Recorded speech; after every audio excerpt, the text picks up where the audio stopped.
মাতারি গো ভাই। কি গো তুমি এরকম উদাস ভাবে বসে রয়েছো কেন?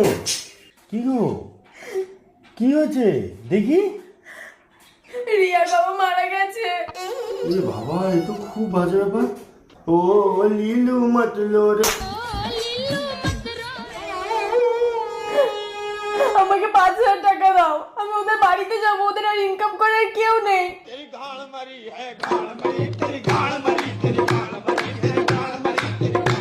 5,000 টাকা ইনকাম করা কেউ নেই? না।